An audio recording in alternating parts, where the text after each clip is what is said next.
अपनी स्वच्छता और सुंदरता के लिए पहचाने जाने वाले इंदौर ने एक और कीर्तिमान बनाने की ओर कदम बढ़ाया है, जहां एक और सरकारी काम तय समय से सालों तक पूरे नहीं होते, वहीं इंदौर जू ने अपने मास्टर प्लान को तय समय से 10 साल पहले पूरा कराने जा रहा है। इंदौर जू का मास्टर प्लान तय समय से करीब 10 साल पहले ही पूरा हो जाएगा, यानी 2033 तक यह सब होना था, लेकिन 2023 तक ही जू के सभी 642 जानवरों के परिसर के अंदर ही जंगल जैसा नया घर मिल जाएगा। अभी जू में करीब 325 जानवर और पक्षी छोटे पिंजरों में रहने को मजबूर हैं।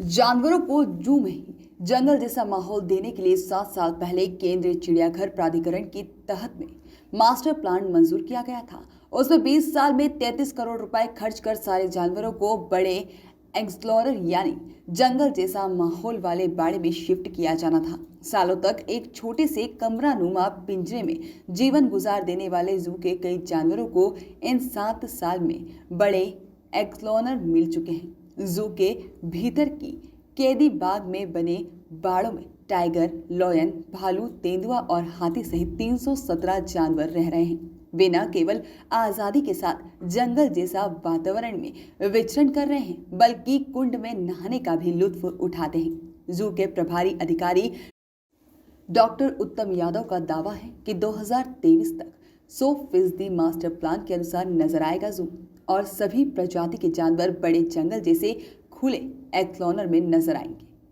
एनाकोंडा और चिंपांजी सहित स्पेशल 5 जानवर एनिमल एक्सचेंज प्रोग्राम के तहत अन्य राज्यों से आएंगे। डॉक्टर उत्तम यादव की बाइट लगाएं यहाँ पर। 2 साल में जू में 5 स्पेशल जानवर एनिमल्स एक्सचेंज प्रोग्राम के तहत जू जाएंगे। इसमें सफेद शेर, एनाकोंडा, चिंपांजी, जिराफ और व्हाइट टाइगर शामिल होगा, जिसमें देश भर के अलग अलग जू से इंदौर जू की बातचीत चल रही है। इसमें से ज्यादातर में एक नए एक्सप्लोरर तैयार हो रहे हैं और मास्टर प्लान के तहत पूरे 40 एकड़ जमीन पर विकसित होगा।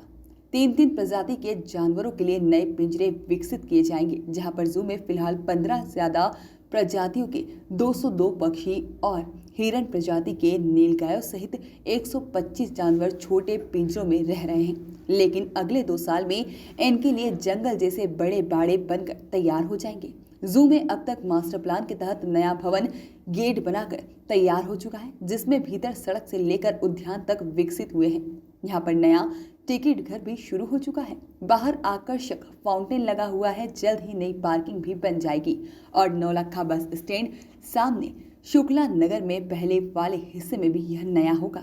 यहाँ कार और दोपहिया वाहनों के लिए बड़ा पार्किंग बनकर साल भर में पार्किंग विकसित तैयार हो जाएगी। 33 करोड़ का था वो। हाँ जी, क्या है मास्टर प्लान और इस तरह से इस पे कार्य हो रहा है, कब होगा पूरा? देखिए, मास्टर प्लान के ऊपर जो हमारा आधा पार्ट जू का था वो बचा है। रिमेनिंग 70 एकड़ का जो था उसके ऊपर मास्टर प्लान हम लोगों ने बना के भेजा है और फर्स्ट ग्लांस में तो वो भी उसका भी अप्रूवल हमारे पास आ चुका था, लेकिन कुछ कलेक्शन एनिमल कलेक्शन प्लान में कुछ अमेंडमेंट था, थोड़ा बहुत कुछ एक्जोटिक स्पीसीज़ को हम लोगों ने उसमें और इंक्लूड किया था, तो जो माइनर करेक्शन होने के बाद वो भी आ जाएगा। फिलहाल जो गाइडलाइन है उसके हिसाब से सारी चीज़ें तय है और जितना काम हो चुका है, जिस स्पीड से काम हुआ, उससे ये उम्मीद ज़रूर जगी है कि जो 20 साल का प्लान है वो हम लोग जल्दी से जल्दी 10 साल में अचीव कर लेंगे, ताकि हमारे सारे एनिमल्स को बिफोर टाइम एक कंफर्ट जोन मिल सके, उनको प्रॉपर एनरिचमेंट मिल सके, ताकि एक जंगल नुमा वातावरण में वो रह सके और जो विजिटर्स आते हैं उनको भी देखने में काफ़ी अच्छा लगे। तो ये सारी चीज़ें हम लोग स्पीडली काम कर रहे हैं। हमारी कॉरपोरेशन, हमारे माननीय मेयर साहब, उन्होंने कमिश्नर साहब, उन्होंने पर्सनल इंटरेस्ट दिखाते हुए ये सारी चीज़ों को इनिशिएटिव लिया है, तो उम्मीद है कि 10 साल के पहले हम लोग। बजट रहेगा सर इसका? ये देखिए, बजट अभी इसका जो ओवरऑल 33 करोड़ का बजट है ये, और देखिए टाइम टू टाइम जो भी अमेंडमेंट होगा, लेकिन ऑन एन एवरेज अगर बात की जाए तो ये करीब 33 करोड़ का है पूरा प्रोजेक्ट, और 20 साल के अंदर जो कंप्लीट करना था वो अब 10 साल के अंदर हो जाएगा। Bureau report, voice of rights.